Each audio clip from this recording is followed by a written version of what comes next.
नमस्कार मैत्रिणींनो, tasty treat चॅनलमध्ये तुमचं खूप खूप मनापासून स्वागत। आजच्या व्हिडिओमध्ये आपण भरलं वांगं बघणार आहोत। अगदी घरातल्या साहित्यामधला मसाला करायचा आहे। शेंगदाण्याचा कूट न वापरता सुद्धा मसाले वांगं एकदम चवीला छान होतं आणि एकदम झणझणीत झालेलं आहे, बघू शकता। चला मग रेसिपीला सुरुवात करूया। तर मी वजनी प्रमाणात 250 ग्रॅम होईल एवढी वांगी घेतलेली आहेत, म्हणजे 5 वांगी घेतलेले आहेत। त्यांना अशा पद्धतीने चिरून पाण्यामध्ये टाकून ठेवायचे आहे, म्हणजे काळी पडत नाहीत वांगी। सेम प्रोसेसमध्ये सगळी वांगी आपण कट करून पाण्यामध्ये टाकून ठेवायचे आहेत। तर वांगी थोडा वेळ साईडला ठेवून आपण मसाला बघूया। तर 1 वाटी मी ओलं खोबरं, आलं, लसूण घेतलेलं आहे। तीळ 2 चमचे, जिरे 1 चमचा, धने 1 चमचा आणि खडे मसाले। तर आधी आपण तीळ, जिरे, धने आणि खडे मसाले सगळे भाजून घेऊया।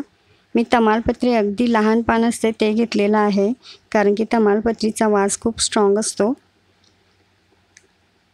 तर आता सगळे मसाले आपण एक एक करून भाजायचे आहेत। आता ओलं खोबरं ही गोल्डन ब्राऊन कलर येईपर्यंत भाजायचं आहे। तर बघा, खोबरंही भाजून झालेलं आहे। तर आपण साईडला काढून आता थंड करत ठेवायचा आहे मसाला।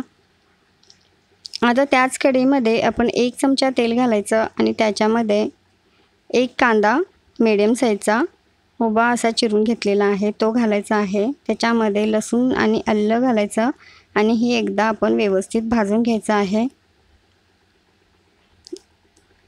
आणि हा आता मसाला आपण सगळा लावून घेऊया एकवर एकवर। आधी जे खडे मसाले आहेत ते लावायचे, म्हणजे बारीक होतात पडदिशी। त्यानंतर खोबरं घालायचं, तेही एकदा मिक्सरला फिरवून घ्यायचं आहे। त्यानंतर कोथिंबीर घालायची, आणखी एकदा फिरवून घ्यायचं आहे। आणि आता आलं, लसूण आणि कांदा घालून आपण हा मसाला पूर्ण करून घ्यायचा। आता ह्याच्यामध्ये 1-2 चमचे पाणी घालूया आणि आणखी एकदा फिरवून घेऊया। तर मसाला तयार आहे। त्याला एका प्लेटमध्ये थोडा मसाला आपण काढून घेऊया, जेवढा वांग्यामध्ये आपण भरणार आहोत तेवढाच। आता त्याच्यामध्ये चवीपुरतं मीठ घालायचं आणि कोल्हापुरी लाल तिखट मी 1 चमचा घातलेला आहे। हे मसाल्यामध्ये मिक्स करून घ्यायचं। आपण नंतरही चटणी आणि मीठ वापरणार आहोत, म्हणून मी प्रमाण कमी वापरलेलं आहे याच्यामध्ये। आणि त्यातलं 1 वांगं काढायचं आणि वांग्याला आतून थोडंसं मीठ लावायचं, म्हणजे वांग्याला चव खूप छान येते। आणि आपण हा मसाला अशा पद्धतीने वांग्यामध्ये भरून घ्यायचा पूर्ण।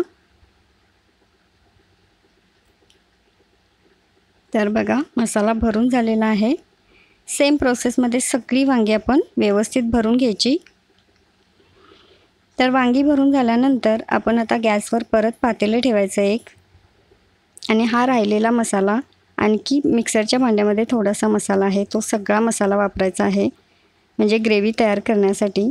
पातेलं गरम झालं की त्याच्यामध्ये मी 1 चमचा होईल एवढं तेल घातलं आहे आणि जो शिल्लक राहिलेला मसाला आहे तो घालून आपण तेल सुटेपर्यंत भाजायचं आहे। त्यानंतर कोल्हापुरी लाल तिखट मी 3 चमचे घातलेले आहेत। तुम्ही तिखट तुमच्या हिशोबाने ठेवा।